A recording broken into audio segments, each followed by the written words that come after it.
As soon as Hamas carried out its terrorist attack on Israel, many sought to grasp its scale and terror through historical comparisons. The one that has clearly become dominant is 9/11. But there's another way to read this comparison, and that's by focusing not on the attack itself, but on the response to it. The US-led war on terror resulted in hundreds of thousands of civilian casualties in other countries and in the erosion of civil liberties within the US.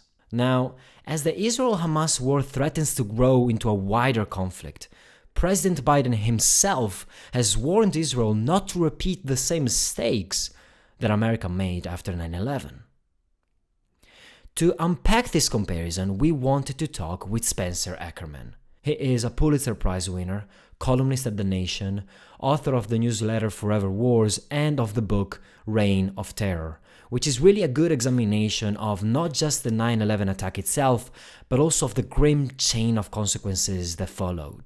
This interview offers only one possible reading of a very complex situation, but given Ackerman's extensive writing on this topic, we really wanted to have his perspective on this comparison. We recorded this interview on October 26th, so keep that in mind as events quickly unfold and the context evolves.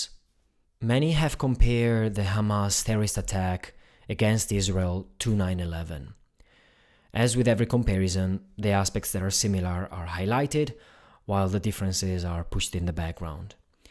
You have written extensively on 9/11, so I really wanted to ask you, what are the similarities between these two terrorist attacks?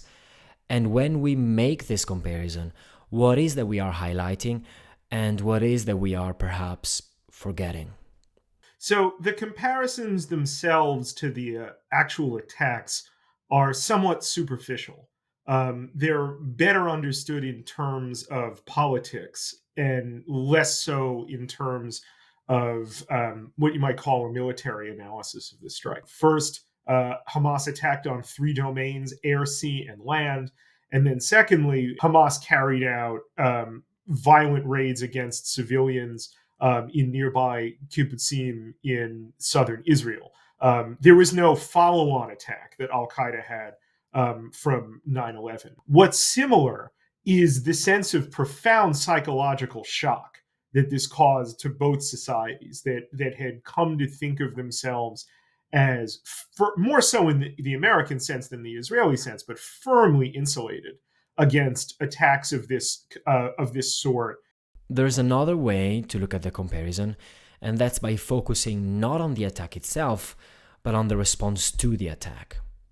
But before we do that, let's revisit what the US response to 9/11 was. So, what is the legacy of the war on terror? What did the US achieve? The legacy of the war on terror is one of absolute devastation and disaster abroad and the erosion of American democracy at home. The war on terror was a doorway to the worst aspects of American history. Its history of settler colonialism and white supremacy, given under cover of trauma, a pathway to yield state power, and to do so in a manner that devastated Iraq, Afghanistan, Pakistan, Libya, Syria, Somalia, all given both the tools and the cover of counterterrorism. I think it's pretty clear that in terms of its achievements abroad, the war on terror was a failure. The US left Afghanistan 20 years later defeated. But I don't know if the effects at home are as clear.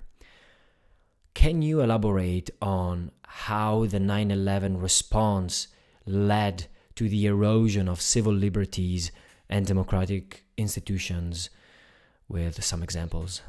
Yes, from the start, the war on terror created an enormous surveillance dragnet, expanded the ability of law enforcement to collect records without warrants from judges specifying specific crimes. Muslims around the country found themselves at the mercy of not just the Department of Homeland Security, but also the FBI and local police forces, all of whom had additional resources, both money and material from counterterrorism fundings, both from the Pentagon and the Department of Homeland Security. And these were put to use surveilling, imprisoning Muslim civil rights leaders, Muslim business leaders, everyday Muslims, for the generation, in many ways, of informants in order to keep mosques and other community centers suppressed.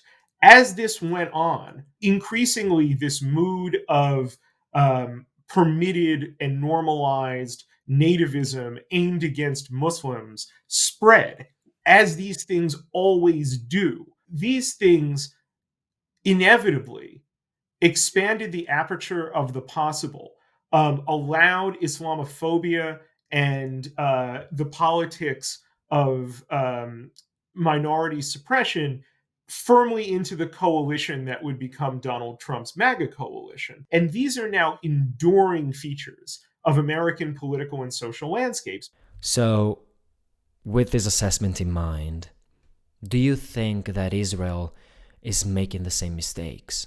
Absolutely, Israel is making the same mistakes. And America is complicit in permitting Israel to make the same mistakes out of 9/11. So, what do I mean by that? First of all, the distinguishing military feature of the global war on terror is the pursuit not of achievable and even articulable end states, but of the application of violence as a substitute for that, with prevarications all along the way by American political and military figures saying that, a stable victory is to be had, it's some months down the road, provided we stay the course, maybe modify the course somewhat, but fundamentally stay the course. Israel is engaging in a devastation of Gaza, not a devastation of Hamas. Israel cannot destroy Hamas. Among the reasons we know this is because Israel did not destroy the PLO during 2 decades of occupation in southern Lebanon. Israel ultimately made Hezbollah stronger and itself less and less able to safely extricate.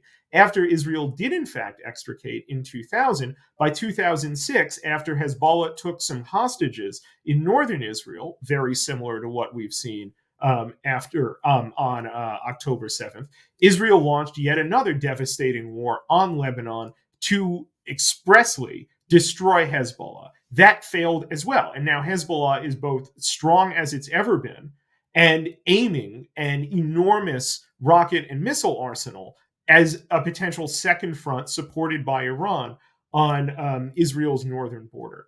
It would be folly. It would be the deliberate disregarding of extremely recent history to expect Israel's response in Gaza to October 7th to be anything but. Israel has told Palestinians to flee the north to the south of Gaza and then bombed the south of Gaza. Israel's response to October 7th was collective punishment, extending and constricting the siege that has existed in Gaza for 16 years, keeping food, fuel, water, life-saving medicine out of Gaza. Nearly a week ago, Gaza had run out of anesthesia at its hospitals. Gaza long since ran out of fuel. Israel's response is a collective punishment. It is not aimed at Hamas. There is no theory at work here of what a victory over Hamas, let alone a decisive victory of Hamas, looks like. And it also raises the question that the United States decided after 9/11 it didn't have to confront out of its trauma, which is, what does the day after victory look like? What does the day after this operation is finished look like? Is Israel going to reoccupy Gaza? It doesn't want to do that. There was no constituency for that, even among the most right-wing government in Israeli history before October 7th. Is it going to have a discredited Palestinian Authority on behalf of Israel administer the West Bank? Is it going to make an agonizing choice that politically it has cut itself off from in terms of permitting Gaza to still be governed by Hamas, because that might be a more stable way of extricating Israel from this ground operation that we're fearing? Or is Israel going to commit ethnic cleansing? All of this supported by the United States. Those are the only 4 outcomes there are here. You mentioned the United States, so I want to get right into that. Biden said that he doesn't want Israel to repeat America's mistakes. But are America's actions going in that direction? Absolutely, they're going in that direction. It was very conspicuous to me that Biden spoke about not making the same mistakes, which he said were mistakes of rage after 9/11. First, that he didn't detail what those mistakes actually are. He also said, we got justice. I don't really see there being much justice out of, by conservative estimate, killing 900,000 people, creating millions of refugees. Even a 2019 Army study, US Army study, said quite possibly the only beneficiaries of the war on terror were Iran, whose position throughout the Middle East was strengthened. And then, secondly, after meeting with the Israeli War Cabinet and attending an hours-long meeting of the War Cabinet, Biden came back and made a speech to the American people that detailed not at all the barest theory of what Israeli victory is and how it's achieved, what the end state is and its pathway.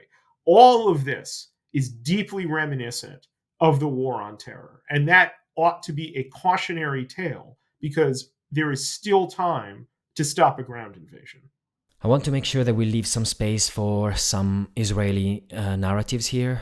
And one of them is that it's easy for people sitting in Berlin or New York to condemn Israel's overreaction. But when you're dealing with terrorists, you cannot be soft. What do you think? How did the terrorists get there?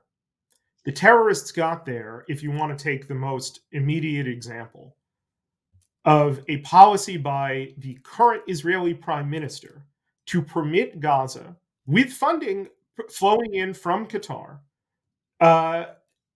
to be governed by Hamas, for Hamas to govern Gaza, to keep Gazans under Hamas's thumb so that the Palestinians could be divided.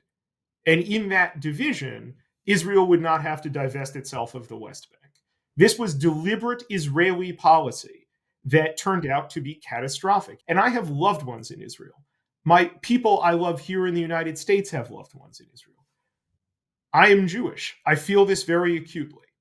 This is a predictable outcome of this policy that we have seen manifest throughout Israeli history.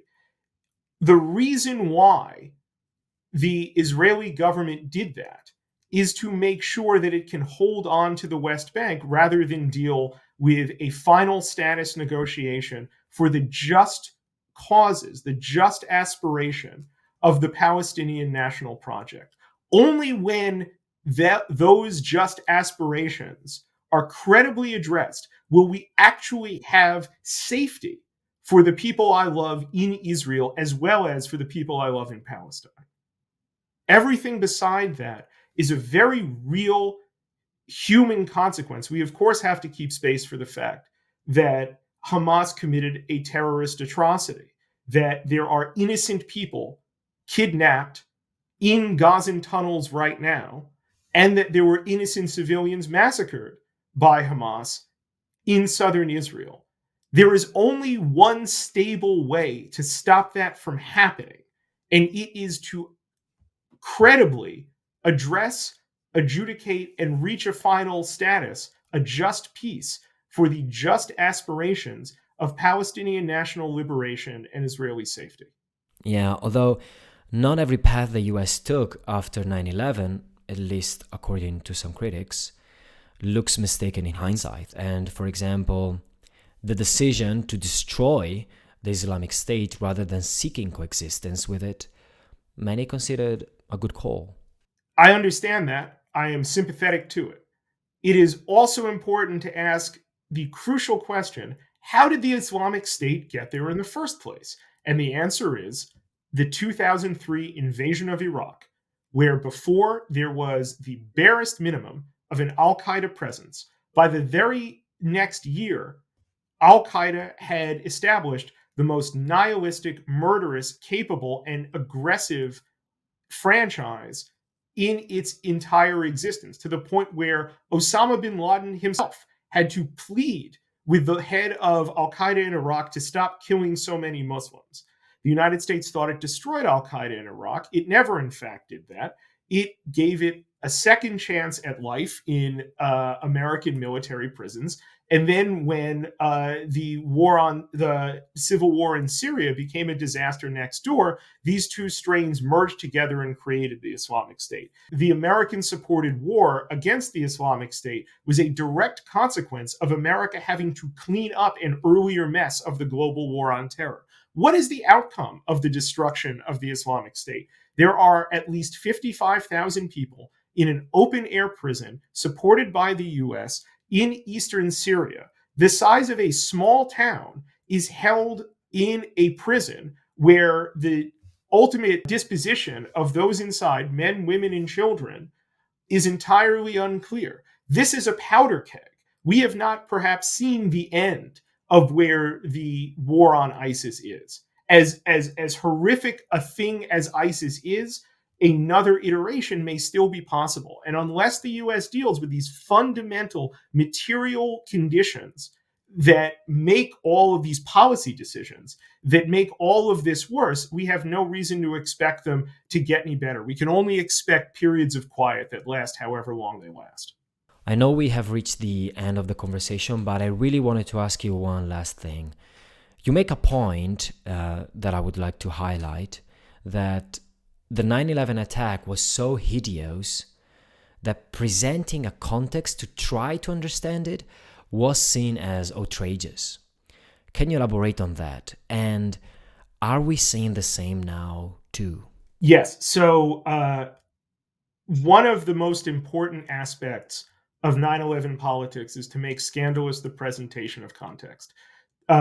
After 9/11, people like the American intellectual Susan Sontag were shouted down and driven out of respectable public and media conversations because she very delicately wrote in the New Yorker that the 9/11 attacks came not out of thin air, came not out of, as the President of the United States put it, a hatred of freedom, but instead as a response to decades of American violent and exploitative policy in the Middle East. You don't have to sympathize with Al Qaeda to recognize that it had a political agenda that it articulated that came out of grievances with American policy that are shared far beyond people who would ever be sympathetic to Al Qaeda.